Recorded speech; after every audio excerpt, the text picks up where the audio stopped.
Life consists not simply in what heredity and environment do to us, but in what we make out of what they do to us. Harry Emerson Fosdick. This is Bending Not Breaking on the Legend of Korra, Book 1, Episode 2, A Leaf in the Wind.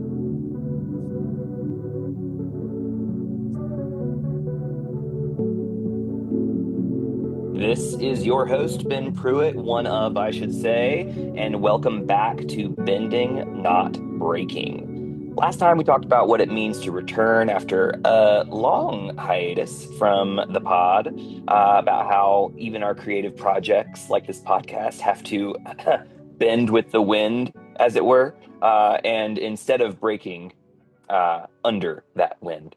And so we're back. We're diving into episode 2, A Leaf in the Wind. And so this episode of The Legend of Korra is awesome. It's all about movement, letting go of control, finding the flow, as it were, learning to trust something larger than willpower. And we know who's got a lot of that, and it's Korra. It's one of those rare stories where both the character and the audience are invited to loosen their grip and see what happens when we stop fighting the current. So today, my co-hosts and I will be exploring how environment, which is our lens, the physical, social, spiritual forces around us shape that journey. What happens when our surroundings push us towards change before we feel ready? How do we learn to move with, not against that push? As always, we have some elemental reflection. And this week, month, it's about fire. So let's get started. This is Bending Not Breaking. Woo! I'm kidding. Yeah. I don't have the rights to that song, so we might have to cut that. Yeah, Uh, yeah, we'll yeah. we'll cut that in post. It's fine. Um, Kelly, you're up. What is like? I already said the lens is environment, Hmm. but you picked it, so like talk about it.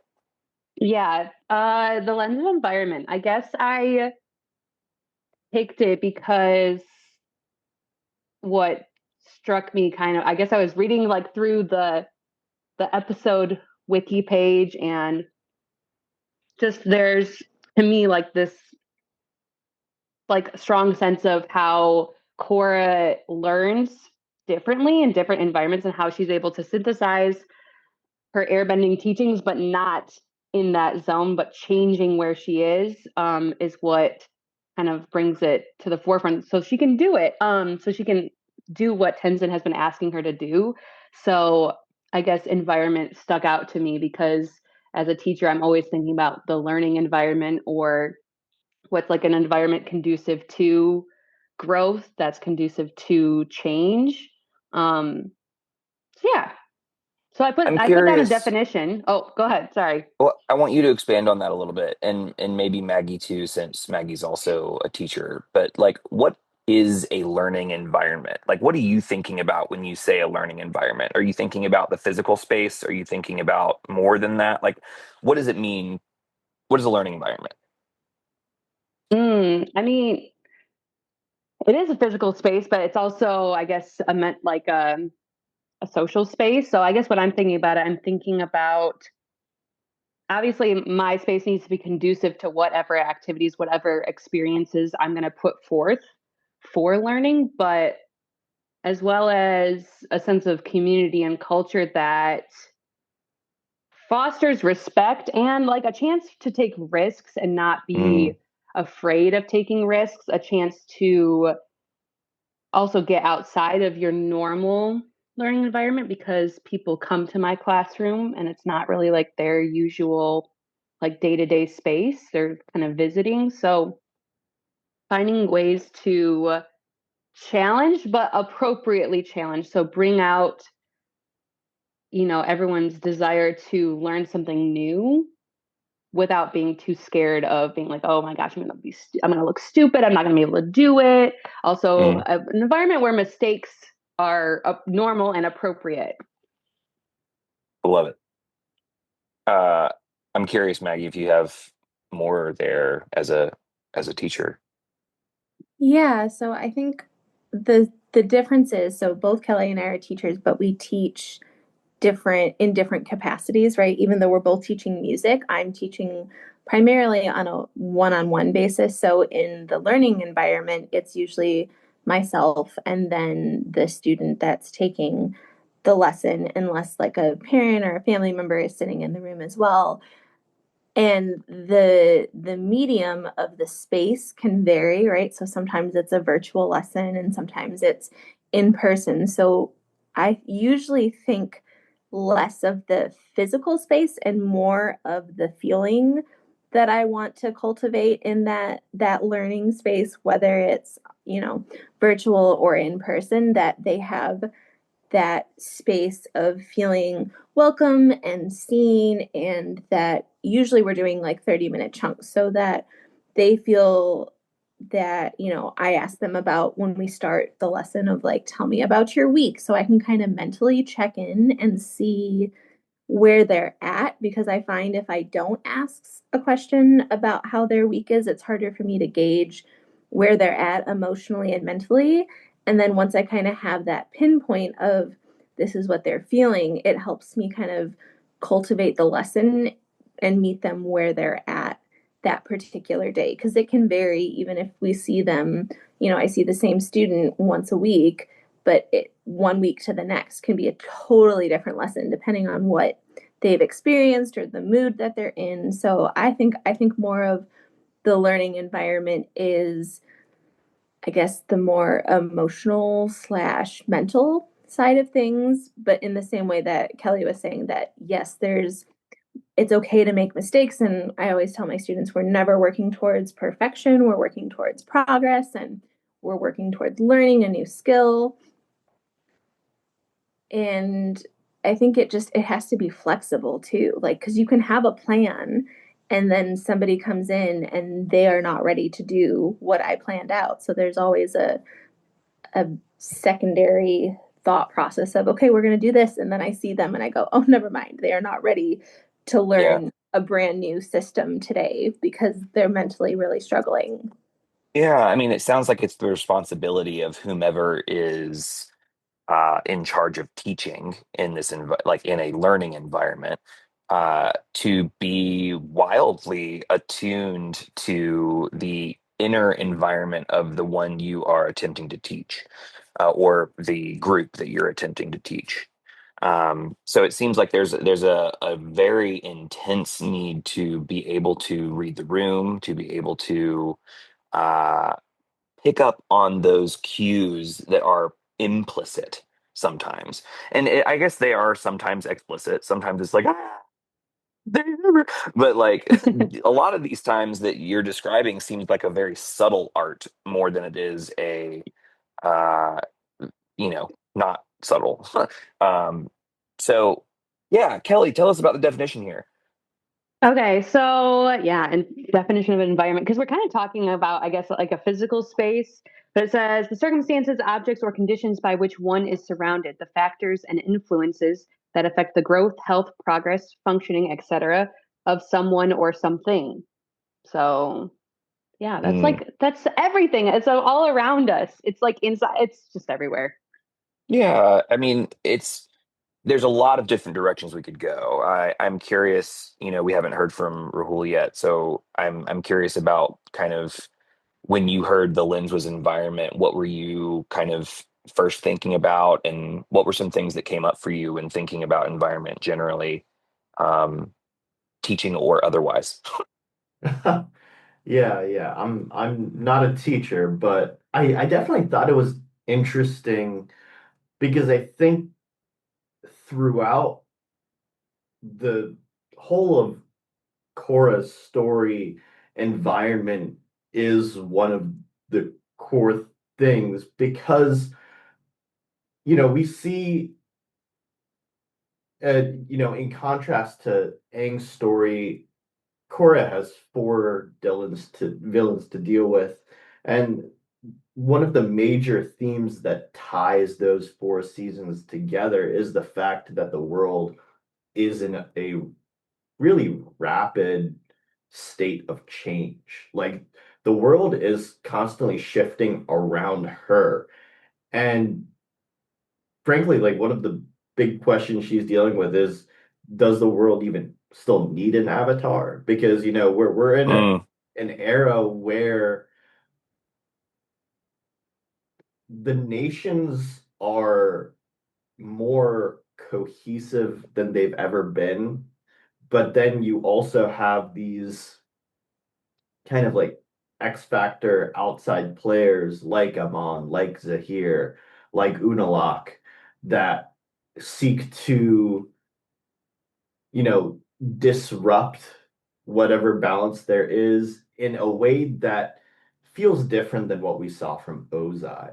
So, you know, looking at the start of her journey early on through a lens of environment, I thought was really, really interesting. And I feel like it's especially for me, this episode is where I feel like we start to see like the direction the show is going. I think the first episode for me, it's all right. You're setting up the characters, you're setting up the world. You're saying, for people that watched the original show, this is where we're leaving off for people who have never watched yeah, are, this is the world and these are the abilities the powers have. And I feel like this is where we can actually like hit the ground running and yeah, say, this is the direction we Mm. want our characters to go. Um, I so love it. yeah.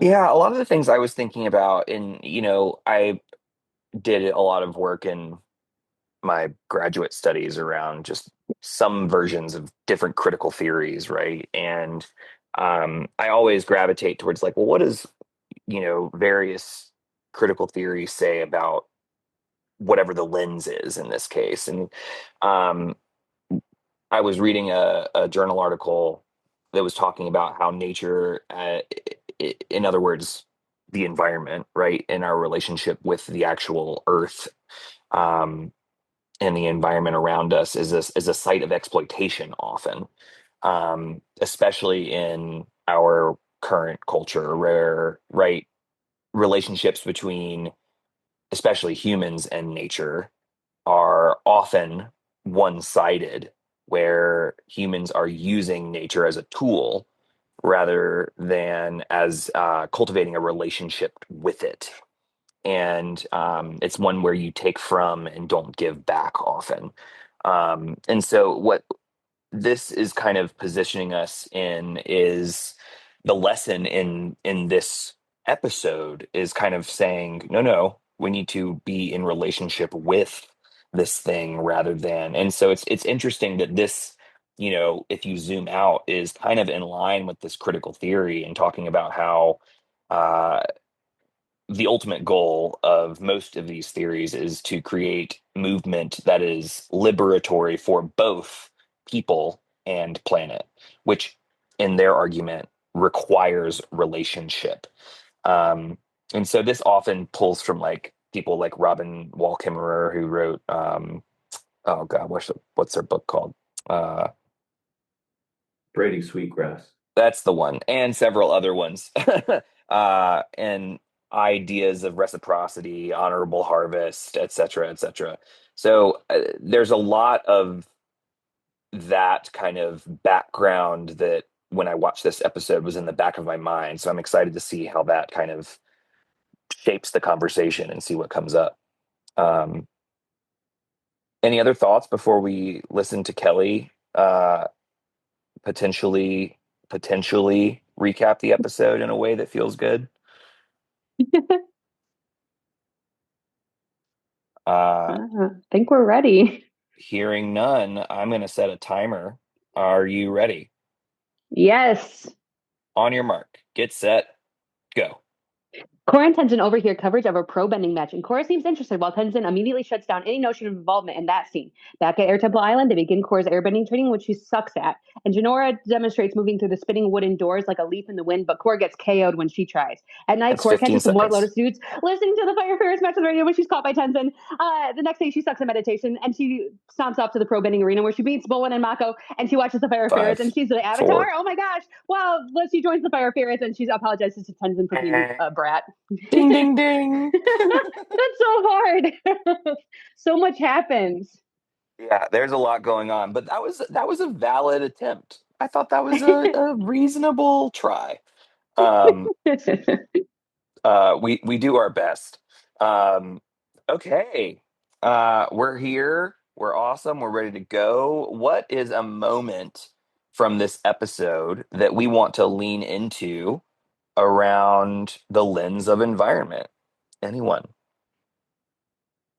One of the things that I wanted to talk about is the thinking of, especially with the lens of environment, the fact that Tenzin is currently the only adult airbender that is alive in this time frame. So then reflecting on what we just discussed about how there's so many nuances and so much happens with teaching, right? But then we really get to see in this episode how Tenzin has this idea of how he is supposed to teach the avatar. And I want to talk a little bit about how there's, if we circle back, knowing that Tenzin learned from the previous avatar, right? Aang, his father, and what your guys' thoughts are on how that impacts and has impacted his teaching style slash the way he addresses Korra in this episode, but also, even in, I would say, the first half of, the first two seasons of how he works with Korra. So that's my question to you guys. I think also part of this is that Tenzin's environment has been Yes. teaching his children, where he has a very different relational dynamic, and he is the like locus of parenting and control their entire lives. And so, there's a lot more control and shaping and impression from a child's perspective versus from a different kid who is coming into your space with a different perspective. So I think that that's a big piece of the environment is Tenzin's relationship with his previous students. But that's just one piece. I think also because that there are like no, there were no airbenders. There was this big onus on preserving tradition and preserving the airbender way of teaching, like the air nomad philosophy of teaching and how one should cultivate. And that's obviously like from Aang's memory into Tenzin. And I think Tenzin has the environment that he has tried to create and cultivate for his children, but also like on Air Temple Island, is that it's preserving, those cultural traditions. And teaching, I think, is also a culture, can be a cultural tradition and how it is done. Um, and so I think because of that, he has a bit of inflexibility because in his mind, tradition is more important than necessarily adjusting the learning environment or adjusting his practices. I also think that I don't know, I guess that's maybe being a bit harsh on Tenzin, but I don't think he's a natural born like nurturer, teacher, like, type. And I think that there's so many dynamics at play about, being the eldest, being, the only adult airbender, being like, there's just so much on his that builds him as a person that I just don't think like that made it to the, on the list. I think for me, Tenzin, in a way, kind of represents like the central point of this episode, of which that they build the environment around that allows the setup for the rest of the show to work for these characters in their arcs. And um I guess to expand on that, he is supposed to be the main airbending master, like the only airbending master currently in the world. And he is put into this environment where his students are these three really energetic children and now this really hot-headed avatar. And he is supposed to be the most zen, calm teacher ever, given these four students. And simultaneously, I think to me, he also represents very much what the show is setting up, where it's the collision of what has come before versus, you know, where we're going. He represents the kind of airbending we saw with Aang, that Aang represented as, the relic of, you know, these nomads that are no longer here. And he's trying to keep this tradition alive in a world that, bending and culture around bending is changing. And we see that with his response to pro bending, which he, doesn't really view respectably as like a legitimate style of bending, as he views bending itself. Yeah. So looking at him within that environment, it feels like everything is sort of like moving around that within this episode. And so then at the end, when he does see Korra start to synthesize what she's learned from him in that environment, that is what starts the flip of the switch of him being able to see, the value of how modern bending culture maybe can, have a path forward. Yeah, there's a lot here that feels really useful. Like there's two conversations that you're kind of touching on that I want to Yeah. kind of separate, which is one, the functionality of Tenzin as teacher, but also the environment of that you're kind of speaking around with Air Temple Island, and then there's the environment of like pro bending and how that is shaping things as well. And Corey even says it, right? No, I need to learn a more modern style of bending. And it's interesting because it, the metaphor of this is just brilliant, right? Air Temple Island and airbending itself has become like a microcosm of Republic City systems. Like Tenzin is teaching in a way that is akin to Republic City, aka it's highly regulated, it's rule bound, it's frustratingly bureaucratic. And he's like, no, you need to meditate, you need to sit here, even if you don't understand why and how you're supposed to do it.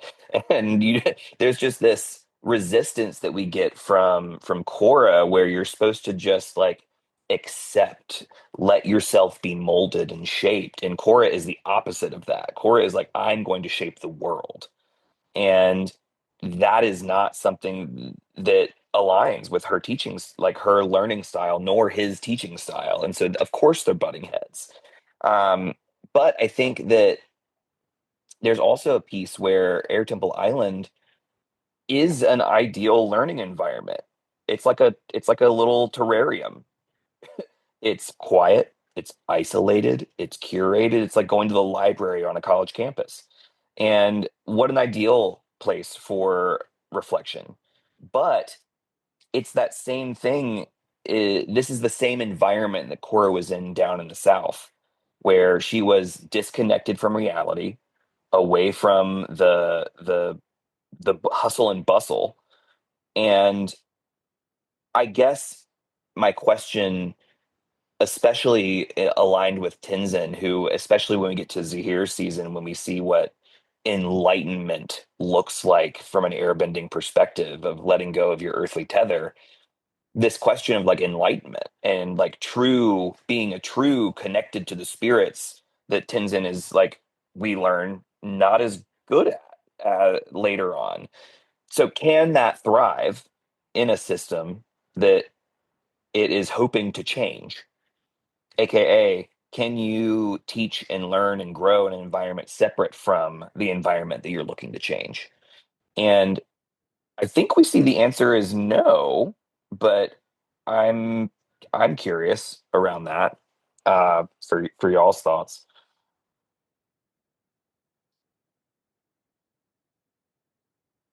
Cool, good talk.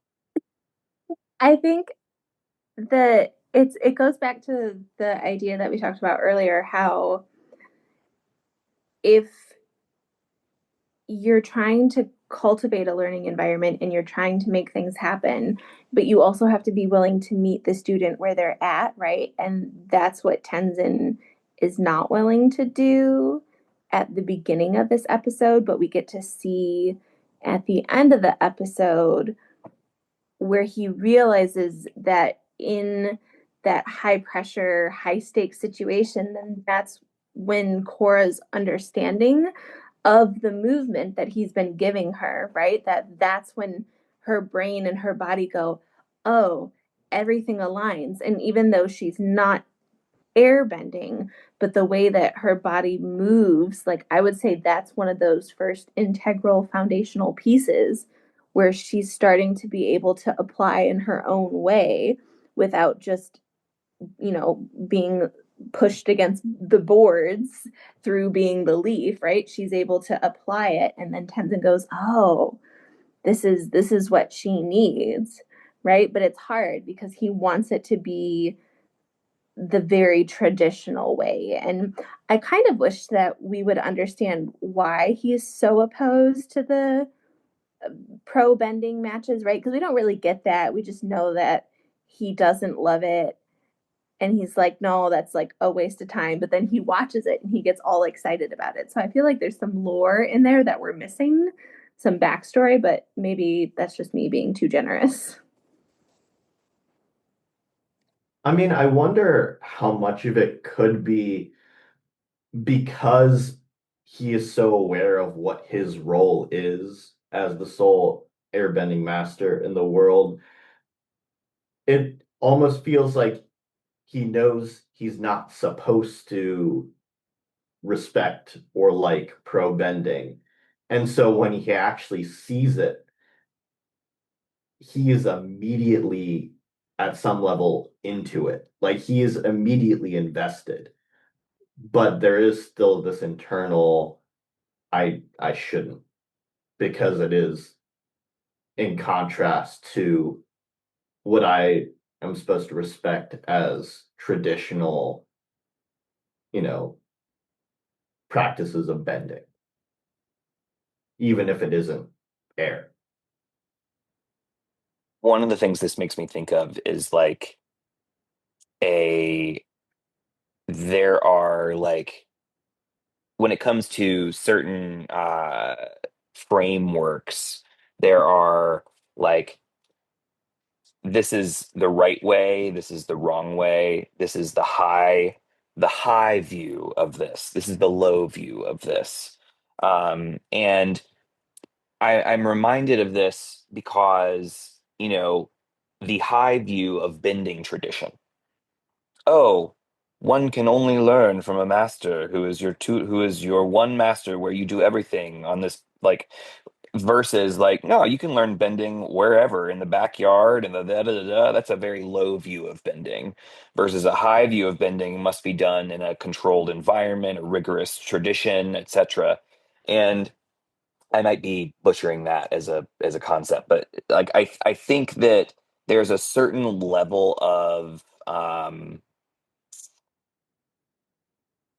judgment around how one learns and thinking about like, oh, you learned from a community college.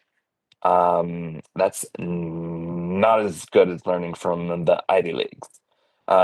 When it's a lot of the time the same information. Like you still have to like if you're going for a certain thing, you still have to pass the bar if you're going to be a lawyer, no matter what school you go to. You still have to like I think that that high low is rooted in judgment.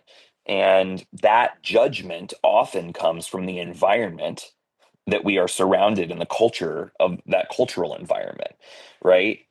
And it's interesting because, if we go that route, pro bending in and of itself thrives on sponsorships, spectacle, ticket sales. We see, I think either, I forget if that's this episode or next episode. I watched both. I watched several episodes in a row, so they're running together. But the within the either this episode or the beginning of the next episode, there's an exchange of money from Mako and Bolin's kind of like lender, so to speak. And that is turning this, what Tenzin view as this sacred tradition into a consumer sport. And frankly, it's just capitalism with, an elemental twist, if you will. So, like, the fact that it is this is what is teaching Korra. This new capitalist shift is the environment that Korra is better equipped to learn in. But, like, what does that mean for the people who do learn very well in that different environment versus the people that don't? And how do we accommodate and value both is, I guess, part of my question. I think to me, it's not necessarily like Korra's learning. I don't think it's hinging necessarily on like this specific situation, but to me, it's hinging on um, new experience, like new experiences she does not have, like that are new to her. It has to be a new experience. It has to have a challenge level that is above her current. And I think there's also the element of like if she's like my student, like there has to be an element of people think she's not good at it. So for her as a learner, I think like it's not necessarily about like it could be something else. It could be another type of competition. I think she's also a competition based learner. And so I think like this is like for her like the perfect like storm of circumstances to learn something difficult for her. Um and I think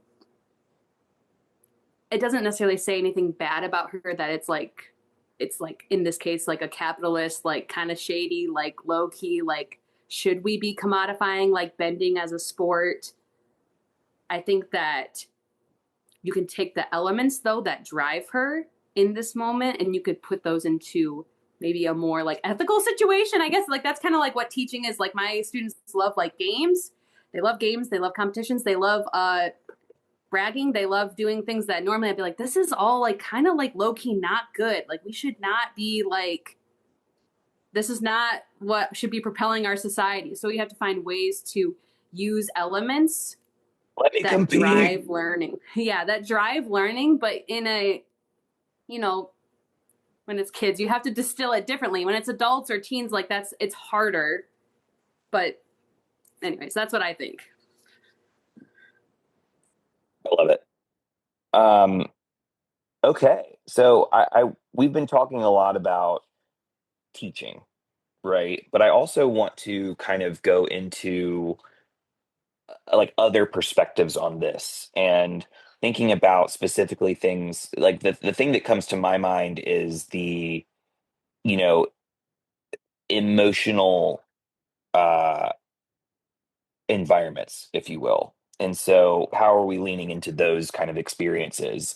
And I think this is a great way to start talking about like team dynamics with Mako, Bolin, Mako being kind of a jerk face, and then Korra being all smug, and like all of these kind of like fluctuations. And there's an interesting view of this where Korra's emotions are fluctuating, like, if you will, take pardon the metaphor, shifting weather fronts, right?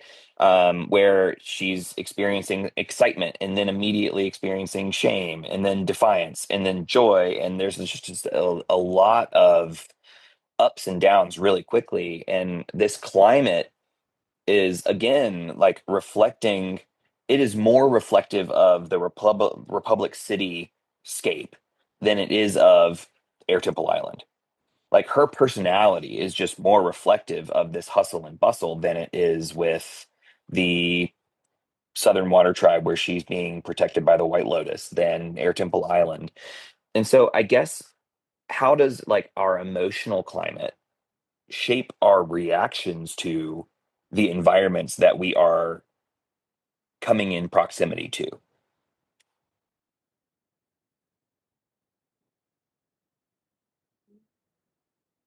That's really difficult to, because I was just thinking, it's like, I feel like one would think that if you put Korra in a peaceful environment, she would be peaceful, right? Like my environment defines my emotions or like can control my emotional flow. If nothing's happening, I should feel nothing. But with Korra, it's like the exact opposite. It's like the less there is, the more she feels. And I think that at this point in her life, there's not really like a emotional standstill. Everything is the best or the worst. Everything is, super exciting or like terrible.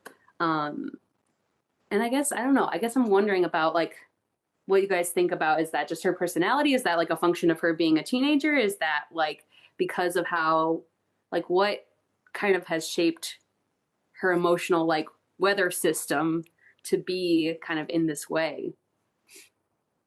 The first thing that pops up with that is when I was especially watching this episode, it really reminded me of how, like, to me, I look at Korra and I go, wow, that is a neurodivergent mind right there, trying to be taught in a neurotypical learning Yes. environment, and it is Yes. not working because that is not how her brain works. And especially now, even though I feel like there's still so much that needs to happen in teaching and just like culture in general, right? Because everyone's like, oh, we know the word, neurodivergent versus neurotypical, but then like so much still is lacking in the ability to give resources slash understanding. And I think this is such a great, even if that's not what they were going for, but this is such a great visual, like, this is what happens when you go, I have to teach someone using this system and this structure, and that is not how their brain works. And yet they're still expected to learn the information, even though it is not conducive to their actual learning processes and processes. Go for it, Ben. I love that you went towards divergence. Part of me is I, the idea of something being neurodivergent versus being divergent. I want to kind of call out the difference there, where for me, part of what queer theory suggests is anything that goes against the, to the smart people speak, is like hegemonic norms, right? The norms that are culturally like been put into place over time. Anything that goes against that norm is queer. In other words, it is divergent. And uh, what that kind of looks like is it doesn't matter how your brain works if the rest of what is typical is different. And so what we're learning is, to your original question, like, is this Korra or is this just representative of all teens? Or I think it's exactly the fact that everyone is different. You put some people in a quiet room in the library and they will be able to focus. You put other people in a quiet room in the library and they will not. And I think that the expectation of how we tailor any room is according to what we feel like is, quote, normal. And then anybody who is divergent from that normal expectation is considered weird or wrong. And Korra is often, compared to Aang especially, considered wrong because she is divergent, right? Whereas Aang is very predictable and considered more normal in terms of how one would expect a small boy to react versus this girl who is supposed to be compliant and, fall into all of the expectations of women, right? And so that's my soapbox. Sorry, I'm gonna hop off now. Any other thoughts, please? I feel like, we talked a bit last episode about the environment that Korra grew up in, basically sheltered by the White Lotus as a means to protect her. And I feel like growing up in that kind of environment would lead someone like Korra to want to break out of that kind of constriction. So then when she winds up at Air Temple Island, I'm sure she feels that same kind of constriction, especially given that now she's learning the last discipline of bending that she needs to learn that is so counter to who she is and how she operates. And, that's also speaking to the kind of juxtaposition of what air is as an element and what it represents and how you're trying to teach something that is as, dynamic and fluid as air in such a rigid and structured way. And so like all that comes together to create this kind of environment for her that she immediately just wants to I want to get out of here and seek out other methods to learn what I need to learn, which I feel like is very natural of a teenage brain, like we were talking. Yeah, I mean, the pro bending arena is right there.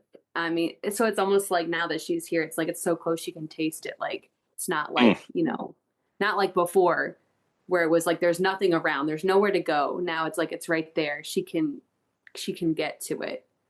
And when we meet Mako and Bolin, we see that there are like peers that are clearly navigating this world that to her, even though she reflects it so like instinctually, it's a new environment. Like she doesn't know the rules. She doesn't know how the game is played. She doesn't know, but the I think what's cool about her is that in a challenging situation, she can rise. She doesn't get crushed, at least at this point. She does not get crushed underneath, those challenges. She's somebody who takes that and transforms it. Love it. I also think, Mako and Bolin are interesting in this episode, talking about specifically things like their adaptability, right? Their environment is very different than Korra's environment. They live in a gym. Not quite literally, but they live, above a gym in a, arena with a spare room that happens to be there that I, I don't think is intended to be a bedroom. So it's one of those things where they are very coming from a very pragmatic perspective, very survival oriented perspective. They have to adapt based off of what they can do and what they want to do. And uh, what we see from them is a thing that Korra has never had to do. Korra's never had to adapt. Everything has been given to her on a silver platter. And I think that's part of why airbending is so difficult for her, is that because she has been raised in a, silver spoon environment, somewhat, it seems as though because she's just been able to like have everything without ever having to change, that's why this adaptability that airbending kind of requires, this frankly, the humility that airbending requires is something that Korra ain't got. And so I think that's what's really beautiful about this position in pro bending is she's humbled, right? She is thrown off she's thrown off the platform. And I think instead of caving to, oh, I'm bad at this, she adapts for the first time and is now trying an airbending style. And I think that that's a really speaks like wonders about Korra, right? It shows us that she wants to grow and become and learn. Not she's not being resistant like she seems like she's being to Tenzin. She's truly trying to learn, which I think is beautiful. So I guess, how do we I don't know. I don't know if that it's just a really beautiful thing, and I don't know that I have a question there, but it's a really interesting observation. And I think like it would be like really cool if there was like I love like shows or like that are all about like we're going to school. I don't know. I don't know. I guess I like school. Like if it's like, oh, we're in magic school or like whatever, we're in like bending school. But it'd be cool if Korra could like understand how she learns and be like, this is what I need, because it happens like instinctually here. But it'd be so cool like if to like continue like that training montage of like how to create situations where she can learn like the way that she needs versus like continuing watching like this like head banging against wall. Like what is the definition of like insanity or stupidity or whatever it is? But because I think that's cool when you as a person figure out what you need to catalyze like change and growth. And like I find that really interesting, but it's not always like under our control. I am also a sucker for the learning environment in fantasy trope.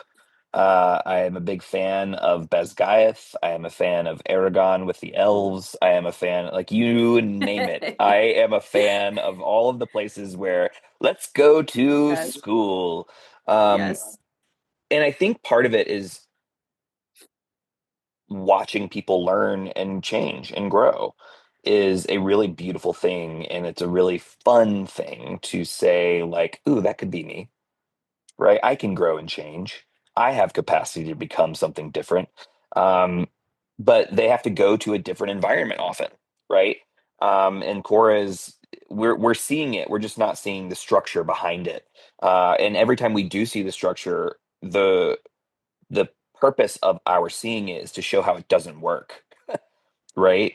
We Yes. see like meditation lessons. We see this really cool 2,000-year-old airbending obstacle course that Korra just, that's one of the funnier moments, frankly.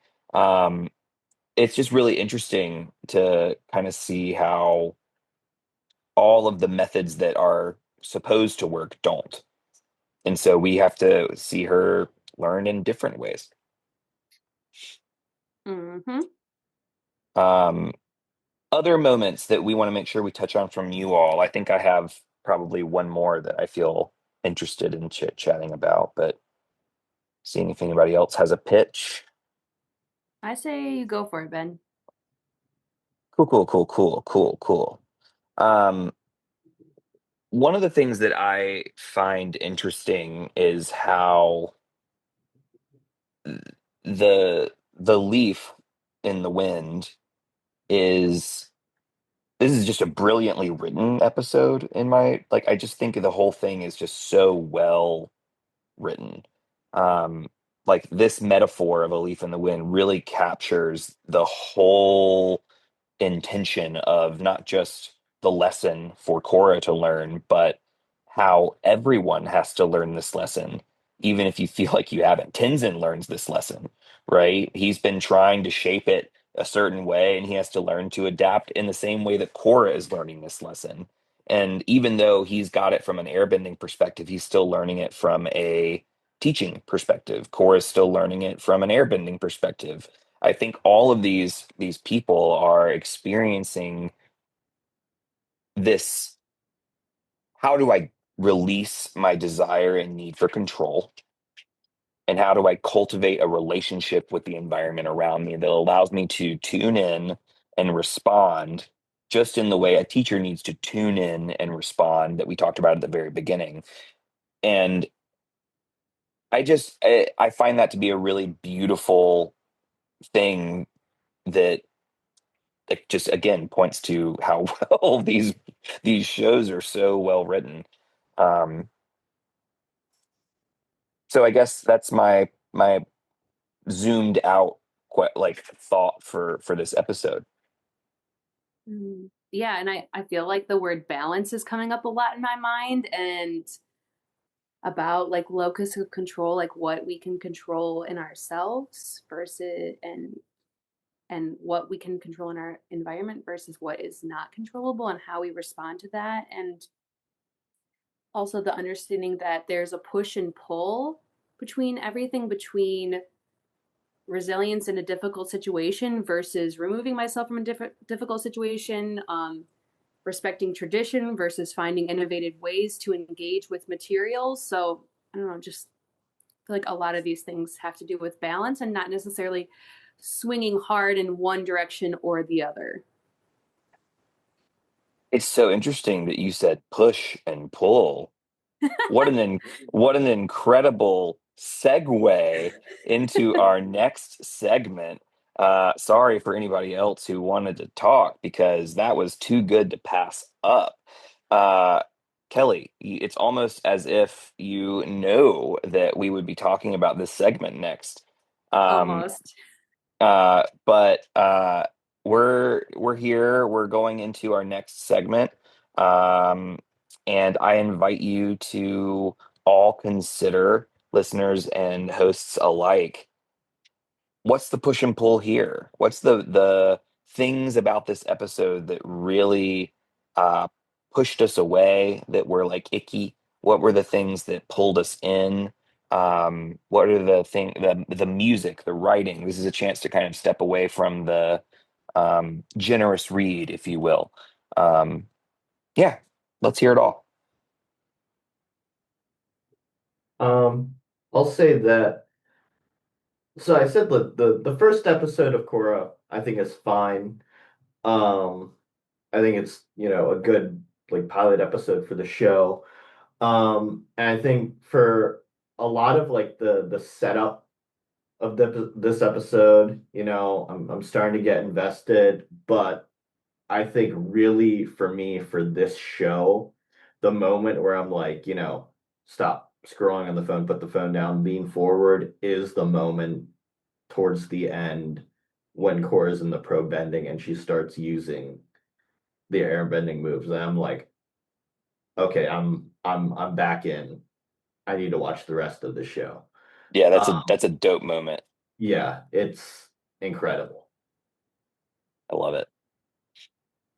I think like tied to that, I really love Tenzin's reaction to this as well. Like Tenzin's pissed off, like he's all like meh, meh, meh, and then he's like, oh, damn it. Like that's the vibe I get from him. And so I love that moment from Tenzin also.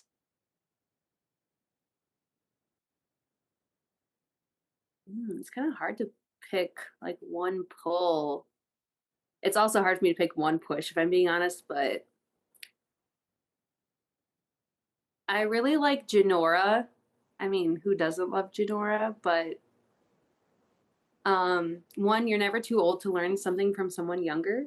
Janora just showing how to go through the spinning panels. But then also when Tenzin's like, promise me that you won't be like this when you're a teenager, and she says, I make no such promises. I'm like, So yes, good. Janora.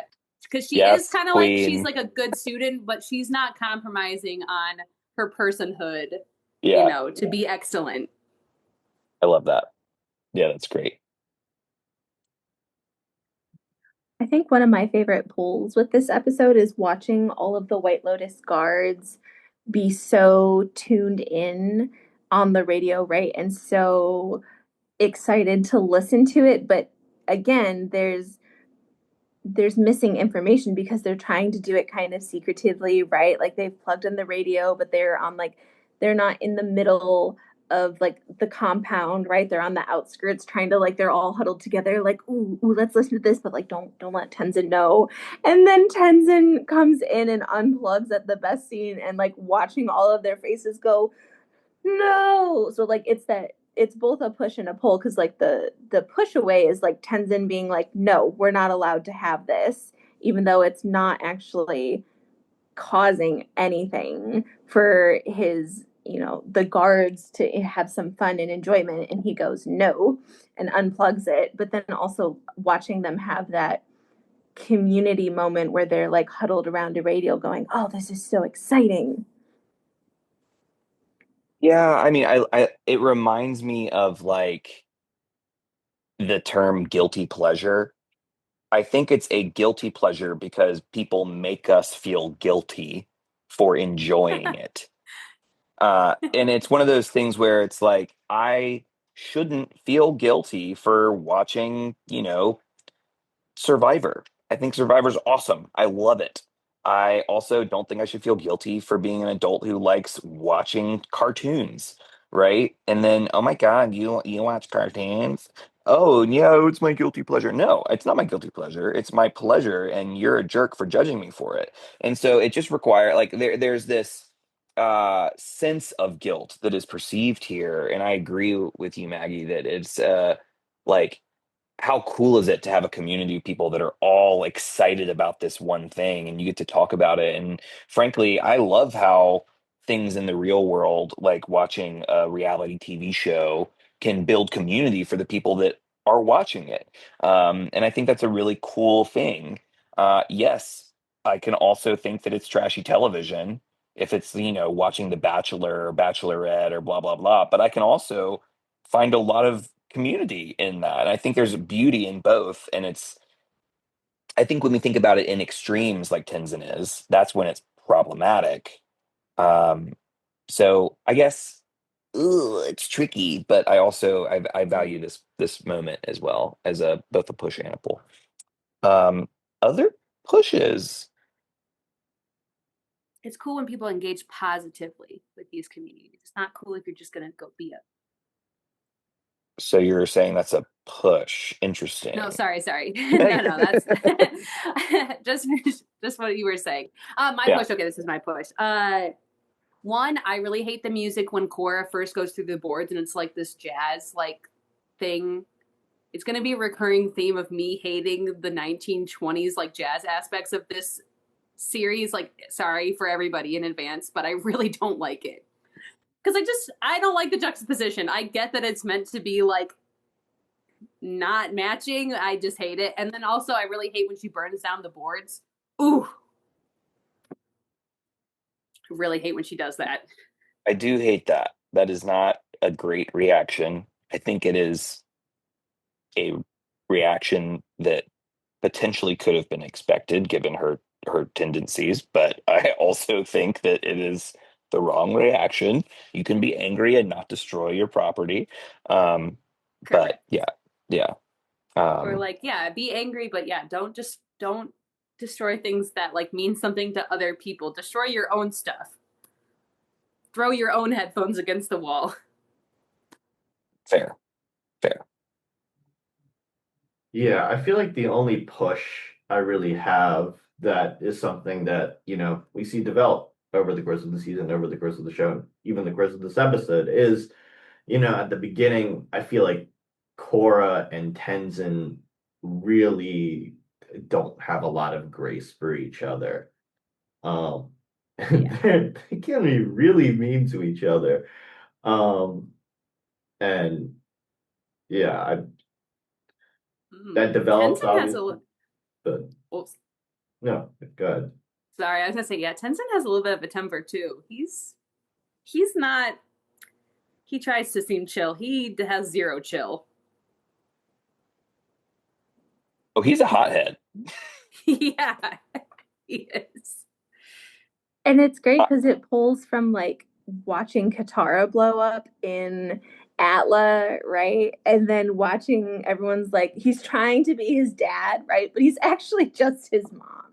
And that's yes, amazing about it because you watch it and you're like, oh, and especially the way like they animated his face getting red, the amount of times that we yes, watched Katara's that happened, right? And then him being like, I'm calm, I'm cool, I'm collective. And it's just like, it's such a great callback to those that probably watched Atla first, right? And then hmm came in to the Legend of Korra and being like, oh, that's so Katara coded right there. I love it. yeah. I am a huge fan of Tenzin as a character. Just really, really solid. Great writing. Just yeah, big fan. Um, okay, great job, everyone. We've struck a little bit of balance by thinking about things that pushed us in and pulled us away, and noticing that again, this is just a dope episode, if I do say so myself. Um, I want to shift into our next and final couple of segments here. So we are attempting something new as we go through these live episodes with this group of people, where instead of choosing an intention every single time based on the element, we are kind of choosing a different activity based on the element, and everybody who is we're going to kind of rotate in choosing which one we pick. And so the elemental focus this week is fire. I keep saying this week, but y'all know.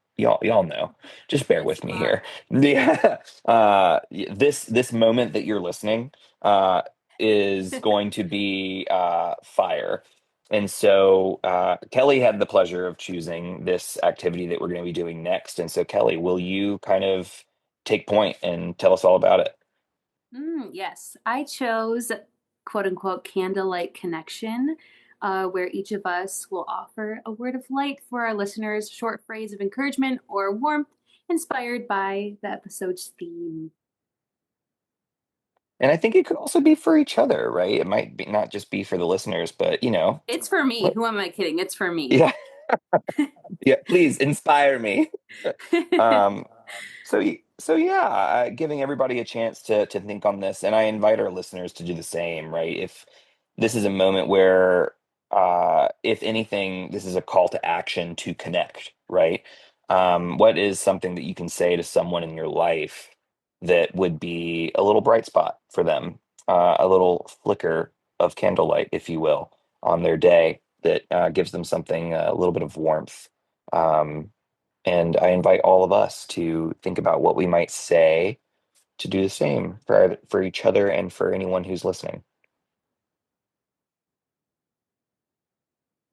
Who's going first? Hmm. Are you pointing at? Okay, I will go first. Okay, my word of light for myself, for our listeners, for my lovely co-host is that we as humans are learning people. We're capable of growth, and as long as we're trying our best, growth happens, learning happens. And sometimes it takes days, months, years for different things to synthesize and to come into our lives. But I truly believe, and I hope everyone feels that growth does happen. And sometimes it takes a change in environment, a change of pace. Sometimes it takes a break. Sometimes it takes a new teacher, new, something to change. But learning is possible as long as we keep trying and have a sincere heart towards learning. I love it.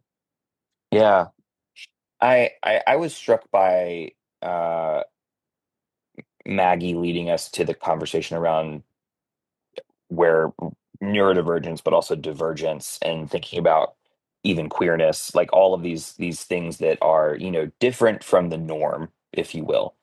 And I think, if anything, from this episode, what we're learning is that it's okay to be different than what is normal. That being divergent, being queer, being not neurotypical, being neurotypical, there is a place for all of us if we're willing to, you know, spend a little time to find it. And I think that goes for our teachers too, who are in a position of power, to realize that if you don't feel like you're good at teaching, that doesn't mean you're a bad teacher. It means that you might be really good at teaching certain kinds of students, and you might need to adapt to teach others. And so I think ultimately it's just learning that we have a chance to pay attention and lean in. And ultimately, how cool is that we just get to connect better if we feel like we're not quite where we want to be. It's just an opportunity to connect more. And so that is my candlelight connection moment for all of us. Maggie or Rahul, what about you? That is beautiful, Ben. Stop it. I can't. It's so great, and I like that you again tied in the that we were doing the candlelight connection. Saw what you did there. Good job reiterating what we're doing for the listeners. So one of the things, especially with the lens being environment, that popped up in my brain immediately when I was looking at the doc ahead of time is the idea of hygge, which, if you're not familiar with, it's a Danish practice, and it translates to making your home or your environment literally as cozy and warm and welcoming as possible, especially in the winter months where the natural light is the most absent from our world. And I mean, at the time of our recording, we're mid-November, which means, it's getting dark pretty early on in the evening. We're approaching the solstice, so it's going to be, dark, and a lot of people are going to start, having the season of sad, right? Which is okay. But one of the things that's really cool about hygge is that it takes this idea of you make your space as warm and cozy by lighting extra candles, drinking tea, inviting friends over to play games, right? So it's all about curating this internal warmth that you also share with others.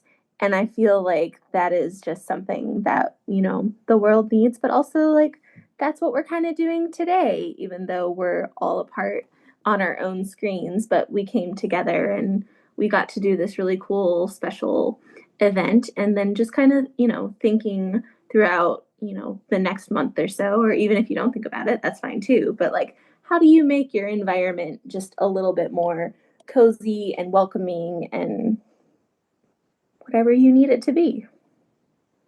Accept this practice. All right, Rahul. I'm gonna leave mine a little bit open-ended. I'm gonna say foster your environment, and I'm not gonna say in any specific direction because I think going through this episode, we see the sort of clash between Korra and Tenzin and what her learning environment is supposed to be. Um, she doesn't really fit in with the traditional learning environment set up by Tenzin to learn airbending, but she excels within the context of pro bending and applying what she has learned.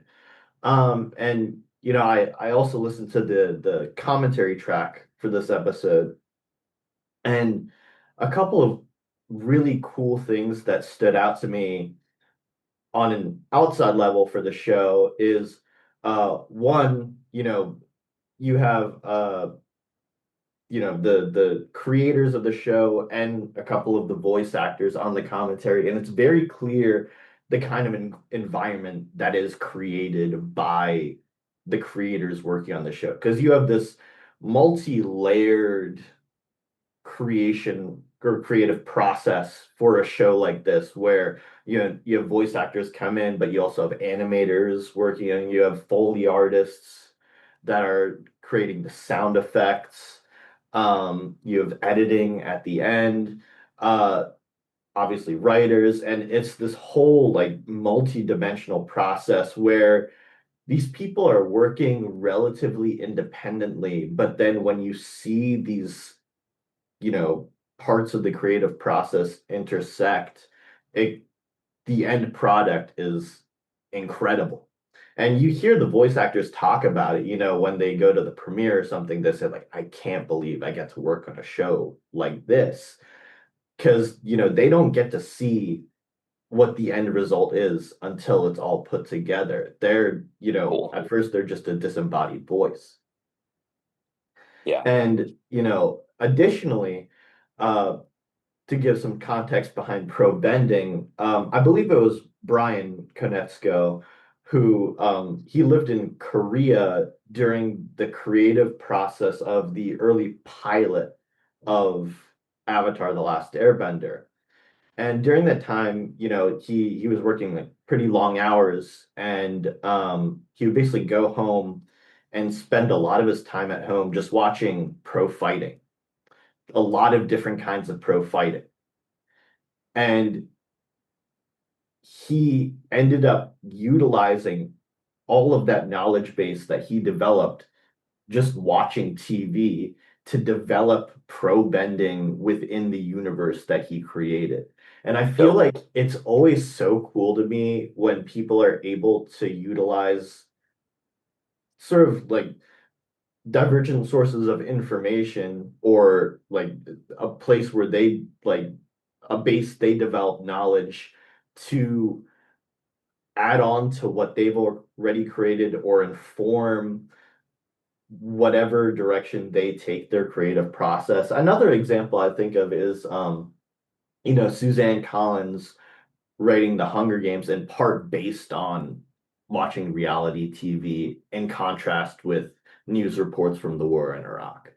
Mm, And taking those sort of like unconventional inspirations and applying it. So if I take it back to like fostering an environment, it doesn't, you can decide what direction you take it in, but create an environment around you that is deliberate for what you yeah, want to do or what you're interested in, um, and do it with intention. I like it.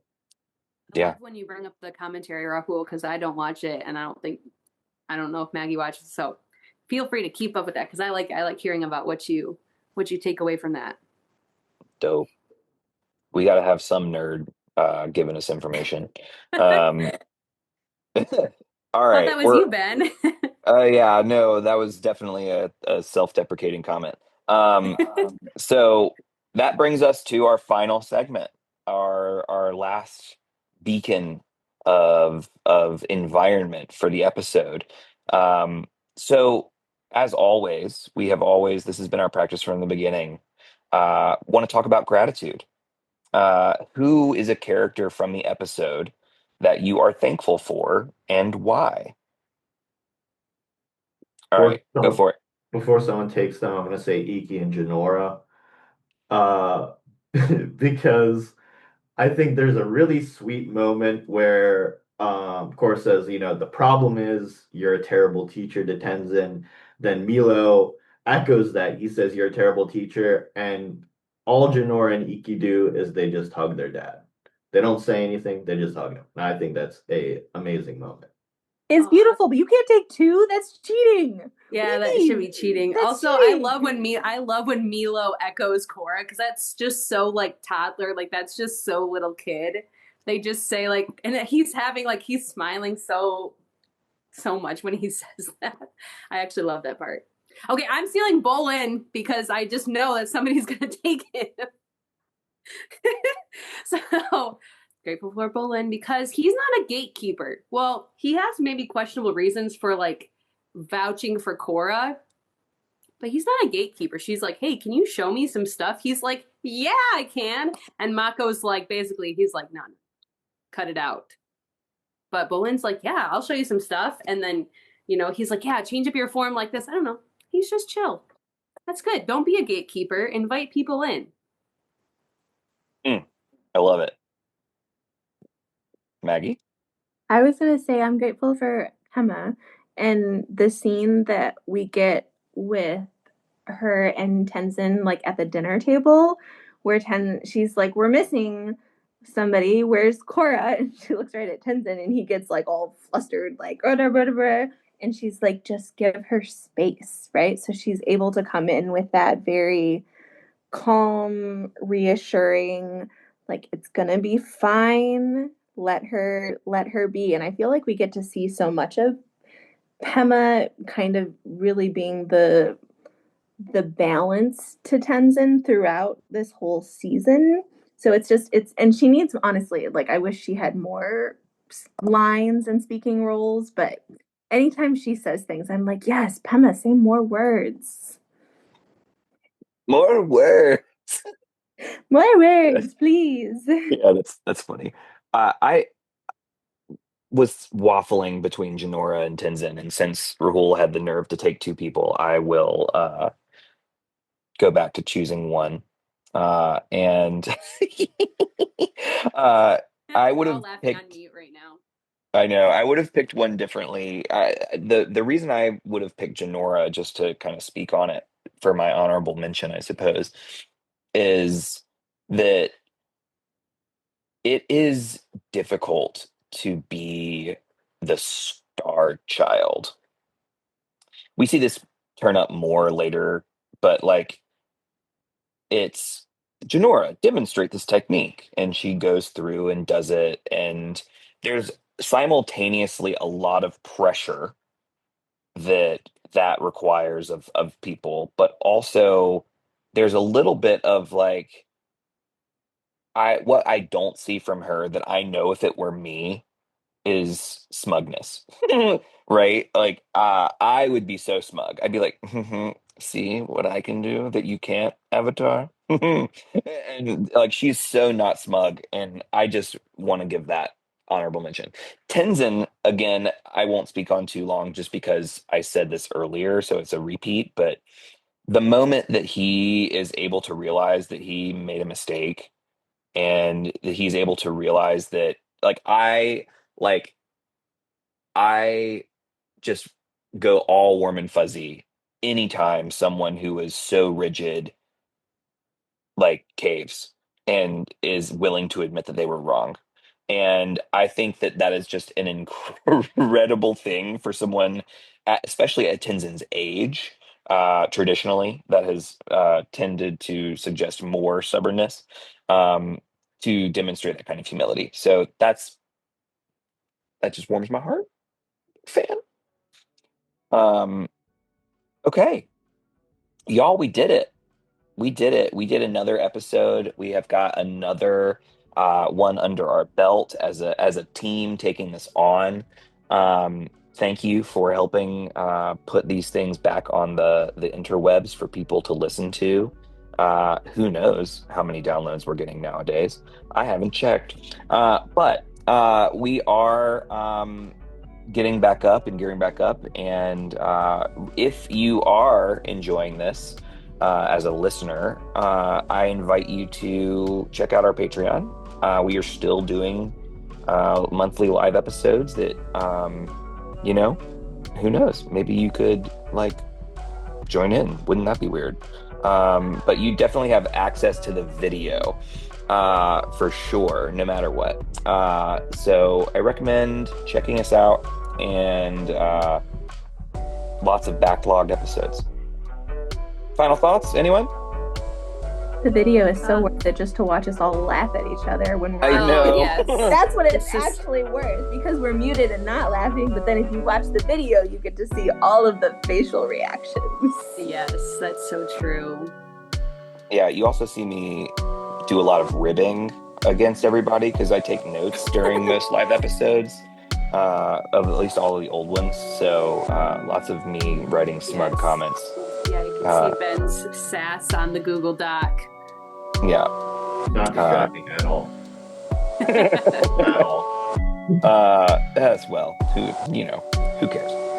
Anyway, this has been another episode of Bending Not Breaking. Thank you for your time, for your energy, and for listening. And until next time, be well and do good.